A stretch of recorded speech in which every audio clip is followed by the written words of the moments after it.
गीत हो रहा नवीन राग चाहिए, नवीन पर्व के लिए नवीन प्राण चाहिए।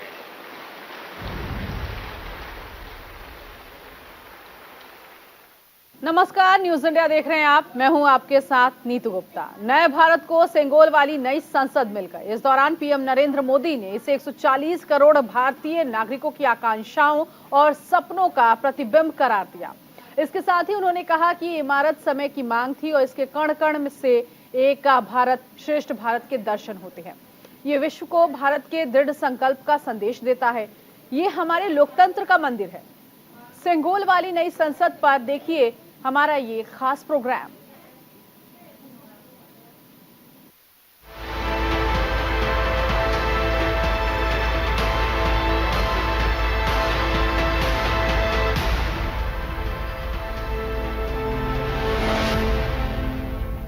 मुक्त गीत हो रहा नवीन राग चाहिए, नवीन पर्व के लिए नवीन प्राण चाहिए।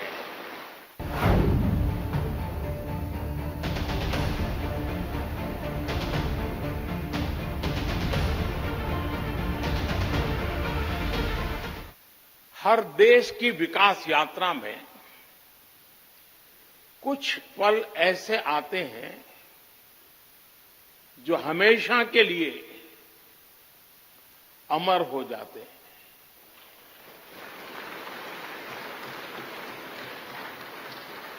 आज 28 मई 2023 का ये दिन ऐसा ही शुभ अवसर है।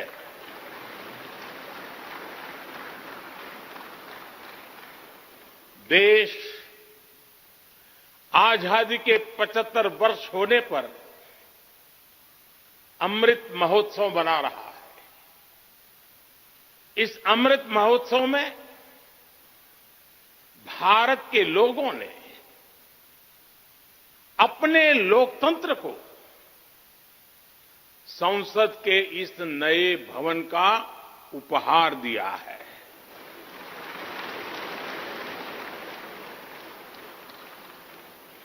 आज सुबह ही संसद भवन परिसर में सर्वपंथ प्रार्थना हुई है। मैं सभी देशवासियों को भारतीय लोकतंत्र के इस स्वर्णिम क्षण की बहुत बहुत बधाई देता हूं।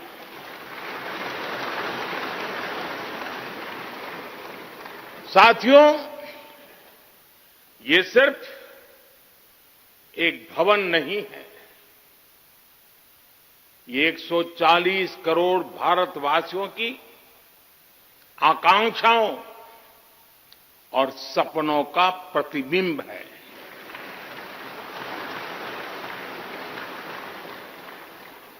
ये विश्व को भारत के दृढ़ संकल्प का संदेश देता हमारे लोकतंत्र का मंदिर है।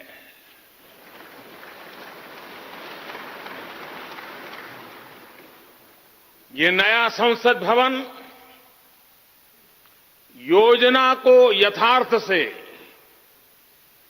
नीति को निर्माण से, इच्छा शक्ति को क्रिया शक्ति से, संकल्प को सिद्धि से जोड़ने वाली अहम कड़ी साबित होगा।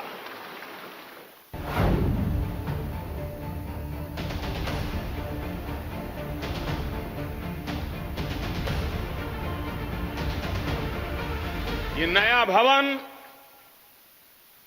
हमारे स्वतंत्रता सेनानियों के सपनों को साकार करने का माध्यम बनेगा। ये नया भवन आत्मनिर्भर भारत के सूर्योदय का साक्षी बनेगा।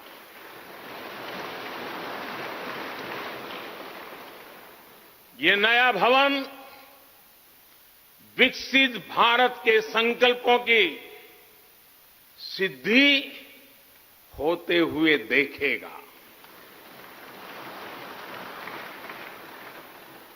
ये नया भवन नूतन और पुरातन के सह अस्तित्व का भी आदर्श है। साथियों, नए रास्तों पर चलकर ही नए प्रतिमान गढ़े जाते हैं।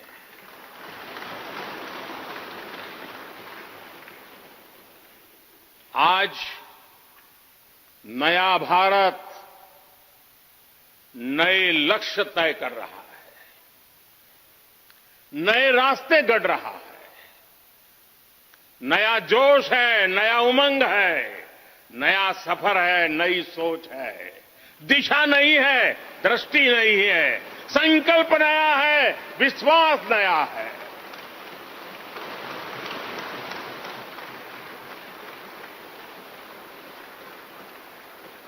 और आज फिर एक बार पूरा विश्व भारत को, भारत के संकल्प की दृढ़ता को, भारतवासियों की प्रखरता को, भारतीय जनशक्ति की जिजीविषा को आदर और उम्मीद के भाव से देख रहा है।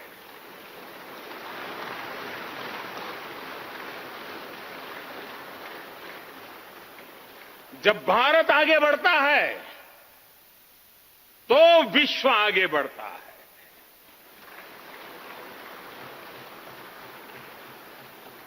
संसद का ये नया भवन भारत के विकास से विश्व के विकास का भी आह्वान करेगा।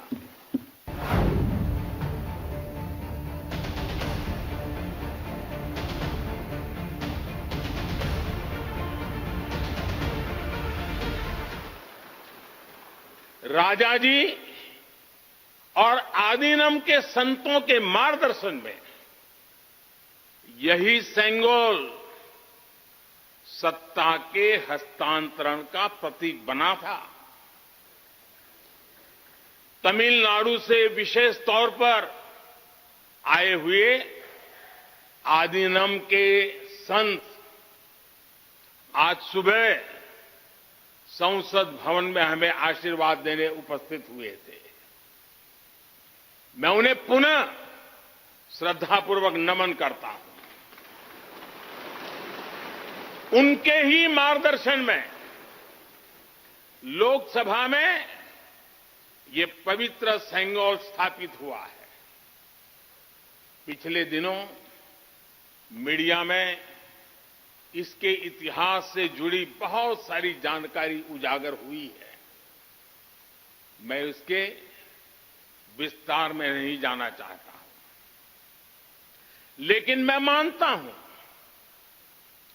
ये हमारा सौभाग्य है कि इस पवित्र सेंगोल को हम उसकी गरिमा लौटा सके हैं, उसकी मान मर्यादा लौटा सके हैं। जब भी इस संसद भवन में कार्रवाई शुरू होगी, ये सेंगोल हम सभी को प्रेरणा देता रहेगा।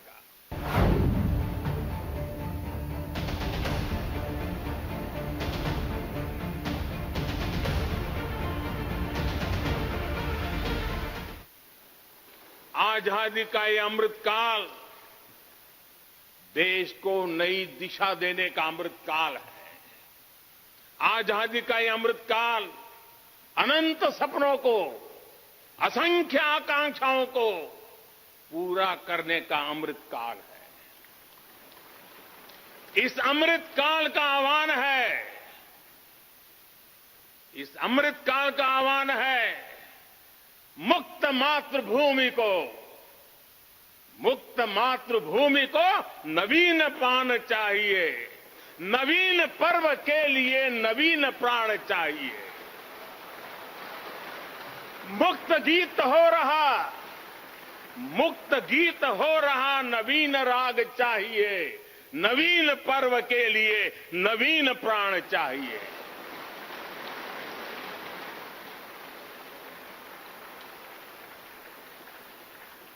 और इसलिए भारत के भविष्य को उज्जवल बनाने वाली इस कार्यस्थली को भी उतना ही नवीन होना चाहिए, आधुनिक होना चाहिए। साथियों, एक समय था जब भारत दुनिया के सबसे समृद्ध और वैभवशाली राष्ट्रों में गिना जाता था।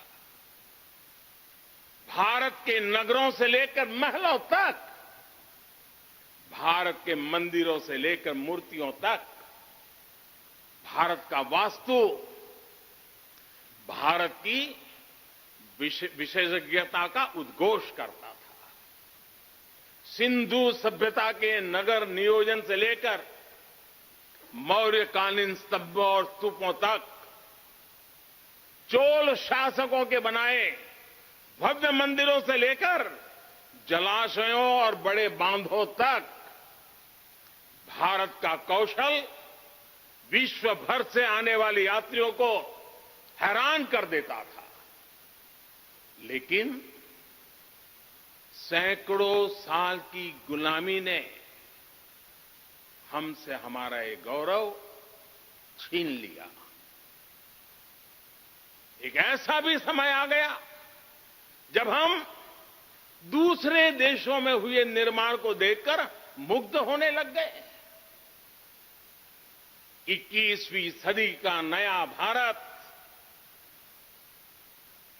बुलंद हौसले से भरा हुआ भारत अब गुलामी की उस सोच को पीछे छोड़ रहा है।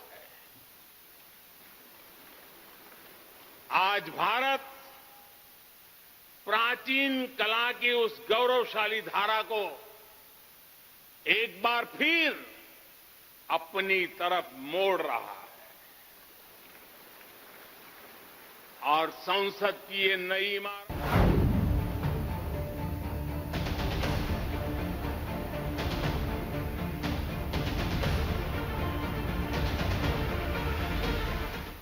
तो देशवासियों को भी नई प्रेरणा मिलेगी। साथियों, दुनिया के सबसे बड़े लोकतंत्र को यह नई संसद एक नई ऊर्जा और नई मजबूती प्रदान करेगी। हमारे श्रमिकों ने अपने पसीने से इस संसद भवन को इतना भव्य बना दिया है।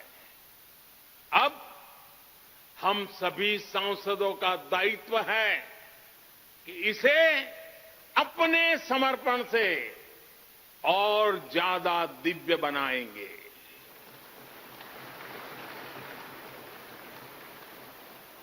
एक राष्ट्र के रूप में हम सभी 140 करोड़ भारतीयों का संकल्प ही इस नई संसद की प्राण प्रतिष्ठा है।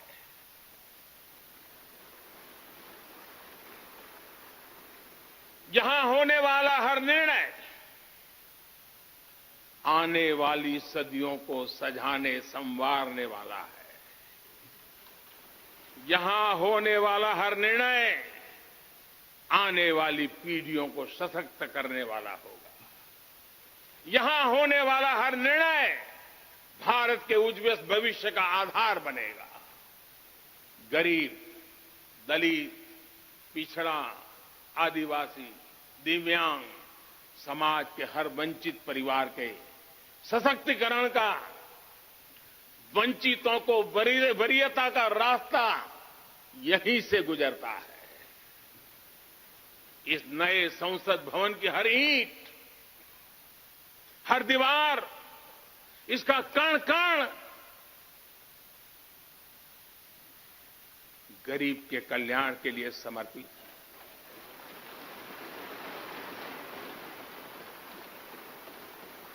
अगले 25 वर्षों में संसद के इस नए भवन में बनने वाले नए कानून भारत को विकसित भारत बनाएंगे।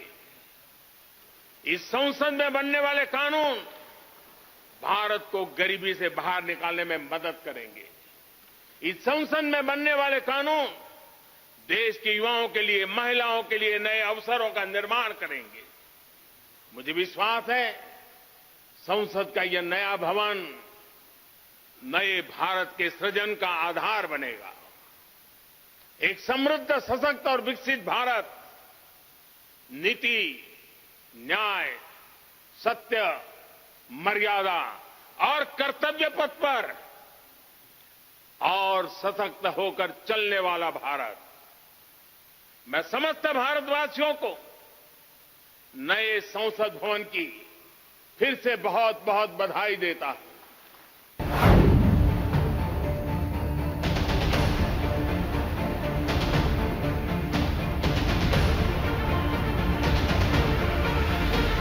साथियों, भारत एक लोकतांत्रिक राष्ट्र ही नहीं बल्कि लोकतंत्र की जननी भी है, मदर ऑफ डेमोक्रेसी भी है। भारत आज वैश्विक लोकतंत्र का भी बहुत बड़ा आधार है। लोकतंत्र हमारे लिए सिर्फ एक व्यवस्था नहीं, एक विचार है, एक परंपरा है। हमारे वेद हमें सभाओं और समितियों के लोकतांत्रिक आदर्श सिखाते हैं। महाभारत जैसे ग्रंथों में गणों और गणतंत्रों की व्यवस्था का उल्लेख मिलता है। हमने वैशाली जैसे गणतंत्रों को जीकर दिखाया है। हमने भगवान बसवेश्वर के अनुभव मंटपा को अपना गौरव माना है। तमिलनाडु में मिला 900 ईस्वी का शिलालेख आज भी हर किसी को हैरान कर देता है। हमारा लोकतंत्र ही हमारी प्रेरणा है। हमारा संविधान ही हमारा संकल्प है। इस प्रेरणा, इस संकल्प की सबसे श्रेष्ठ प्रतिनिधि अगर कोई है तो ये हमारी संसद है। और ये संसद देश की जिस समृद्ध संस्कृति का प्रतिनिधित्व करती है उसका उद्घोष करती है। शेते निपद्यमानस्य, शेते निपस्य मानस्य चराति चर्त भगः चरैवेति चरैवेति चरैवेति। कहने का तात्पर्य जो रुक जाता है उसका भाग्य भी रुक जाता है, लेकिन जो चलता रहता है उसी का भाग्य आगे बढ़ता है, बुलंदियों को छूता है। और इसलिए चलते रहो, चलते रहो। गुलामी के बाद हमारे भारत ने बहुत कुछ खोकर अपनी नई यात्रा शुरू की थी।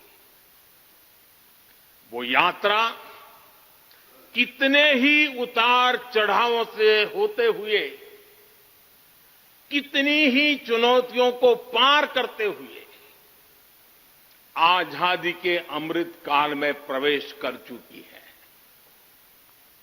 आजादी का ये अमृत काल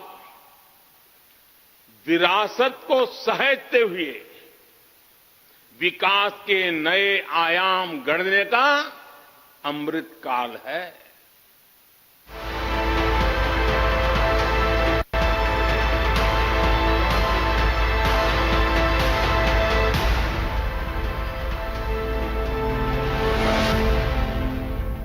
मुक्त गीत हो रहा नवीन राग चाहिए, नवीन पर्व के लिए नवीन प्राण चाहिए।